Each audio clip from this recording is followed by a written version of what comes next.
Hallelujah, hallelujah. जिन लोगों का विश्वास आगे पीछे होता है वही डरते हैं। शायद परमेश्वर भी मुझे छोड़ देगा क्या? परमेश्वर का हाथ है कि नहीं? ये भी बीमारी मुझे मार देगी क्या? बीमारी मुझे परेशान कर रही क्या? यदि तुम्हारी कितनी भी काम नहीं कर रही, डॉक्टर ने ये बोल दिया, तो तुम ये बोलो कि परमेश्वर का प्लान मेरे लंबा है, ये बीमारी मुझे मार नहीं सकती।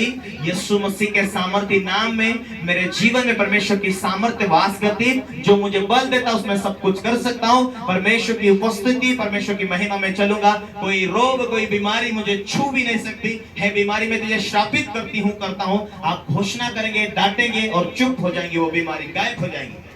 आमीन। क्यों? क्योंकि तुम वायदे के अंदर हो। क्यों? क्योंकि तुम्हारे पर परमेश्वर का हाथ है। क्योंकि परमेश्वर ने तुम्हें बढ़ाने के लिए कहा, परमेश्वर ने तुम्हें फलवंत होने के लिए कहा, परमेश्वर ने तुम्हें आशीष के राज्य में बुलाया, परमेश्वर ने तुम्हें स्वर्ग जाने के लिए बुलाया। परमेश्वर का हाथ तुम्हारे ऊपर है, परमेश्वर का फेवर है, परमेश्वर का अनुग्रह है, परमेश्वर की दया है। तुम दया में आए हो। परमेश्वर का वचन कहता तुमने नहीं चुना पर मैंने तुम्हें चुना।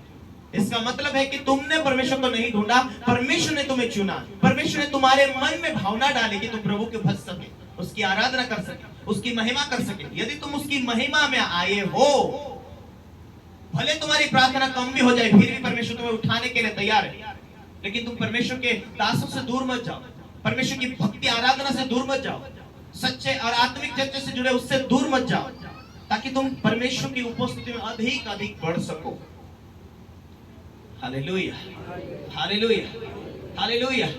तुम्हारा विश्वास परमेश्वर के साथ जुड़ा हुआ है, तुम्हारी आशा परमेश्वर के साथ जुड़ी हुई। इसने ये कर दिया, उसने वो कर दिया करके आप चिंतित नहीं होंगे। इसने ये चुरा लिया, उसने वो कर दिया, उसने ये धोखा दे दिया, उसने वो निकाल दिया, उसने मेरा हिस्सा छीन लिया, उसने धुरा फोड़ दिया, उसने पैसे नहीं दिया, ऐसा करके तुम चिंतित नहीं करेंगे। यहाँ जो कुछ मेरा खो गया उसका दुगना भाग मेरा परमेश्वर की ओर से मेरे लिए आएगा। इसलिए मैं खुद लड़ाई नहीं करूंगा। मैं जो कुछ सामने व्यक्तिगत लड़ाई है, झगड़े हैं, कुछ भी धोखेधड़ी है, मैं प्रभु के हाथों में सौंपूंगा। मैं अपने आप को पवित्र आत्मा के हाथों में सौंपूंगा, क्योंकि मेरा रक्षक ऊँघेगा नहीं, मेरा रक्षक यहोवा है। मेरी जरूरत स्वर्गों की ओर से पूरी होती है, मेरी आशीष परमेश्वर की ओर से आएगी, मेरी सफलता परमेश्वर की ओर से आएगी। इसलिए मुझे चिंता नहीं करना। आज जो कुछ खोया कोई बात नहीं, परमेश्वर मेरे साथ है, दुगना तिगुना देगा। इसलिए मुझे प्रभु के साथ बैठनी। मेरा व्यक्तिगत विवेक खराब ना हो, मेरा व्यक्तिगत मन खराब ना हो। अब मैं इसने धोखा दिया, इसने ये क्यों कहा, इसने ये क्यों बोला करके इसकी बातें सुनकर मैं मेरे मन के अंदर कड़वाहट नहीं रखूंगी, नहीं रखूंगा। ठीक है, मनुष्य से गलती होती है। इस रीति से आप अपने जीवन को क्या करेंगे? आप अपने जीवन को नियंत्रित करेंगे। हालेलुया। पर अपना व्यक्तिगत जीवन को आप बिगाड़ेंगे नहीं, अपना व्यक्तिगत जीवन को परमेश्वर के साथ जुड़ा रहेगा। प्रभु से आप उम्मीद करना कि मेरे लिए परमेश्वर की योजना है और मेरे लिए परमेश्वर ब्लेस करेगा, आशीष देगा, इसलिए मैं नहीं डरूंगी, नहीं डरूंगा। मनुष्य मेरा क्या बिगाड़ सकता है? परमेश्वर का हाथ मेरे ऊपर है। मैं चल रहा हूं प्रभु के साथ, प्रभु मेरे साथ है।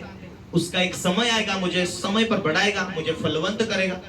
एक पेड़ को 6 महीने, 10 महीने, 12 महीने, 2 साल, 5 साल फल देने में टाइम लगती है।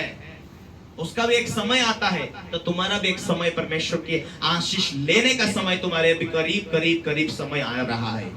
आमीन। इसलिए चिंता मत करो, प्रभु में अधिक जड़ पकड़ते जाओ। प्रभु ने कहा प्रभु में तुम अधिक जड़ पकड़ते जाओ, तुम प्रभु से अलग होंगे। प्रभु ने कहा मुझसे अलग होकर केवल तुम्हें निराशा मिलेगी, मुझसे अलग होकर तुम्हें डिप्रेशन मिलेगा, मुझसे अलग होकर तुम्हें जिस बीमारी से तुम निकले थे वही बीमारी देने के लिए शैतान तुम्हारे करीब है। जिस संघर्ष से तुम निकले थे वही संघर्ष देने के लिए शैतान तुम्हारे नजदीक खड़ा है। जिस बीमारी से, जिस रोग से, जिस लड़ाई से, जिस वेदनाओं से तुम निकले थे, प्रभु ने तुम्हें छुड़ाया था, वो तुम्हारा इंतजार कर रहा है। वापस तू विश्वास में ढीला होकर कब मेरे पास आए, विश्वास छोड़कर तू कब मेरे पास आए, तब मैं वापस तेरा इंतजार कर रही। हालेलुया।